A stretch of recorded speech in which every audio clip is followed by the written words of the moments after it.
Halo semuanya, saya Adila Dizam Herunisa, C14190067. Di video ini saya akan mereview seluruh materi dan kegiatan praktikum fisiologi dan reproduksi organisme akuatik selama 12 pertemuan sebelumnya. Selamat menyaksikan. Materi pertama adalah ciri seksual primer dan sekunder ikan. Ciri seksual primer berarti berhubungan langsung dengan organ reproduksi. Ditampilkan dalam foto terdapat beberapa jenis ikan yang digunakan saat praktikum. Pertama ada ikan patin berjenis kelamin jantan, kedua ikan lele berjenis kelamin betina dicirikan adanya tonjolan berwarna merah, ketiga ikan nila yang berjenis kelamin betina dicirikan memiliki 3 lubang. Terakhir terlihat jelas ikan mas jantan yang sedang mengeluarkan sperma. Untuk ciri seksual sekunder pada ikan dapat diamati baik dari dikromatisme atau pola warna dan dimorfisme atau pola bentuk tubuh. Contohnya pada lele jantan memiliki bentuk tubuh yang lebih ramping dan panjang dibandingkan lele betina yang membuncit di bagian perutnya. Sedangkan ikan nila jantan memiliki warna tubuh yang lebih gelap atau hitam dibandingkan nila betina yang terlihat lebih pucat. Materi berikutnya mengenai organ reproduksi. Salah satu organ reproduksi ikan adalah gonad. Untuk memperoleh gonad, maka dilakukan terlebih dahulu pembedahan, seperti yang dilakukan pada video. Pada video ini sedang dilakukan pembedahan untuk mengambil gonad betina dari ikan lele.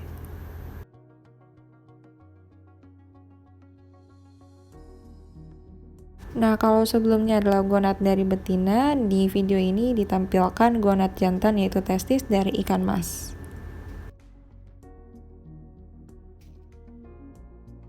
Gonad memiliki peranan penting dalam reproduksi, maka perlu dipelajari lebih lanjut, salah satunya mengenai perkembangannya. Nah, saat praktikum dari 4 jenis ikan uji yang ada, kelompok saya berhasil mengambil 2 gonad dari ikan nila dan ikan lele. Setelah dihubungkan dengan literatur, ternyata gonad nila berada di TKG 3 yang berciri-ciri berwarna kuning, terdapat butir telur mengisi setengah hingga 2/3 rongga badan. Sedangkan untuk gonad lele berada di TKG 4 dengan ciri-ciri gonadnya terbentuk sempurna, memiliki warna coklat kehijauan dan juga telurnya terlihat dengan jelas dengan kasat mata. Nah, materi berikutnya mengenai diameter telur dan fekunditas, di mana diameter telur juga menjadi indikator dalam penentuan kematangan gonad. Di sini terdapat hubungan diameter telur dengan fekunditas, di mana semakin besar ukuran diameter telur, maka semakin kecil fekunditasnya. Sedangkan hubungan diameter dengan TKG, ketika TKG semakin tinggi, maka diameter telur akan semakin besar. Berikut merupakan video pengukuran diameter telur, di mana caranya adalah memisahkan butir-butir telur satu persatu, kemudian disusun di dalam preparat. Setelah itu diamati di dalam mikroskop dengan perbesaran 2x10 yang telah dilengkapi oleh mikrometer okuler.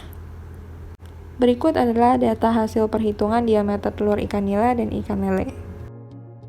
Selanjutnya masih berbicara mengenai indikator kematangan gonad yang dapat diukur oleh GSI dan HSI. Pertama-tama bobot ikan diukur lebih dahulu. Di sini ikan nila memiliki bobot tubuh sebesar 166 gram dan lele 160 gram. Yang kedua adalah bobot gonad ikan yang berhasil diambil juga diukur. Lele sebesar 0,55 gram dan ikan nila sebesar 4,53 gram. Setelah diukur, kemudian dihitung GSI-nya. Dalam penelitian Putra et al. 2020 disebutkan GSI dapat dihitung dengan membagi antara bobot gonad dengan bobot tubuh dikali 100%. Oleh karena itu didapatkan hasil GSI ikan lele sebesar 4,09% dan GSI ikan nila sebesar 2,73%. Selanjutnya, bobot hati ikan yang berhasil diambil pada praktikum ini adalah ikan lele juga dihitung untuk mengetahui HSI dengan cara membagi bobot hati ikan dibagi dengan bobot tubuh dikali 100%. Mendapatkan hasil sebesar 0,69% untuk HSI ikan lele. Materi berikutnya mengenai induksi hormonal, di mana tujuannya adalah untuk mempercepat pematangan gonad atau ovulasi menggunakan hormon, di mana ada beberapa metode pemberian hormon baik perendaman, oral, penyuntikan. Di praktikum lebih fokus di penyuntikan yang dibedakan lagi menjadi intravena, intramuskular, intrakranial, dan intraperitoneal berdasarkan titik penyuntikannya. Sayangnya, dalam praktikum kelompok saya tidak memiliki kesempatan untuk menggunakan hormon secara langsung. Nah, di sini adalah teknik pembilasan siring menggunakan evaprin. Nah, tapi menjadi pembelajaran saat mengambil hormon dengan siring, yaitu posisinya harus sejajar dengan mata. Kemudian, ini merupakan teknik pengambilan darah menggunakan siring dengan menyuntikannya di bagian perut agak ke bawah. Darah yang telah berhasil diambil kemudian dipindahkan ke dalam mikrotub. Selanjutnya siring dibersihkan dalam antikoagulan, tujuannya agar tidak ada darah yang tergumpal atau tersisa di dalam siring. Nah, setelah itu ada hipofisasi yang menggunakan hipofisa, yaitu kelenjar endokrin adanya di bawah otak yang mampu mensekresikan gonadotropin hormon yang mampu merangsang pemijahan ikan. Nah, di video ini menampilkan prosedur pengambilan hipofisa dari ikan lele. Pertama-tama, kedua ujung dari kanan kiri kepala ikan lele digunting untuk dibuka, diambil tulang kepala atasnya. Kemudian hipofisa diambil dengan hati-hati, di mana hipofisa ini jauh lebih kecil ukurannya dibandingkan dengan otak.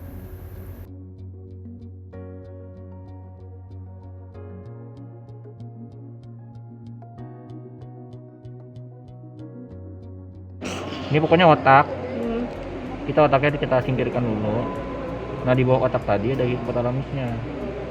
Ini dia namanya kelenjar hipotalamus. Mana tadi udah dapet kan ya? Kelihatan kan tadi? Nah, ini apa sih? Ini dia. Ada modul pengambil. Materi selanjutnya adalah rekayasa kelamin, di mana dalam teknik rekayasa kelamin ini ada 4, ada ginogenesis, androgenesis, poliploidisasi, dan seks reversal. Namun dalam praktikum ini dibahas lebih lanjut mengenai seks reversal, yaitu pembelokan arah kelamin dari jantan ke betina maupun betina ke jantan. Nah, di sini ada beberapa metode di dalam praktikum dibahas mengenai metode perendaman.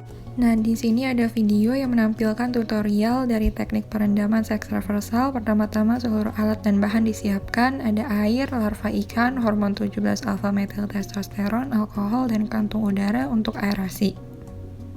Selanjutnya, hormon 17-MT ditempatkan di dalam mikrotub, kemudian dilarutkan dengan alkohol. Setelah dimasukkan ke dalam mikrotub, hormon dikocok untuk menghomogенkan campuran atau hingga larut. Setelah larut, hormon dengan campuran alkohol tadi dimasukkan ke dalam plastik yang berisi air yang telah disiapkan sebelumnya. Nah, setelah itu baru larva ikan yang telah disediakan sebelumnya dimasukkan ke dalam plastik yang telah diberikan hormon dan alkohol. Setelah itu, tahapan yang terakhir adalah pemberian aerasi dan juga pemakingan.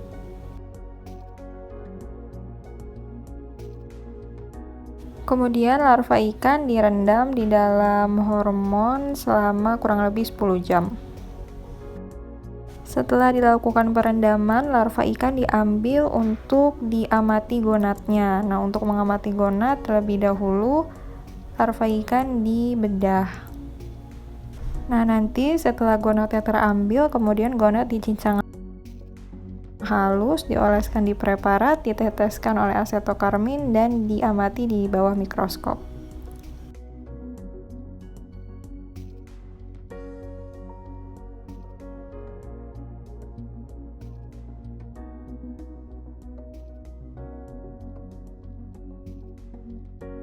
Berikut merupakan hasil pengamatan gonad betina dan jantan yang juga dibandingkan dengan literatur, bahwasannya gonad betina memiliki bentuk bulat berinti sel, sedangkan gonad jantan itu lebih menyebar. Materi berikutnya adalah teknik bioassay, yaitu suatu teknik untuk pengecekan hormon. Salah satu dari teknik bioassay adalah ELISA, Enzyme Linked Immunosorbent Assay, di mana teknik ELISA dapat dimanfaatkan untuk mengukur konsentrasi estradiol 17 beta dalam darah. Lalu materi praktikum terakhir yaitu pengawetan gamet, yang dimana lebih fokus di pengawetan gamet jantan atau pengawetan sperma.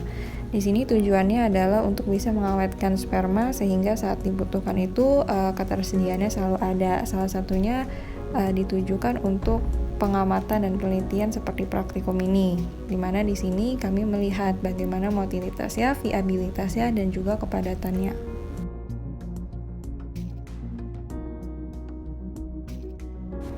Nah, video ini merupakan pengamatan motilitas sperma. Sebelumnya, sperma yang diawetkan ditambahkan oleh NaCl fisiologis dan kemudian ditambahkan juga dengan air untuk mengaktifasi dari motilitas spermanya.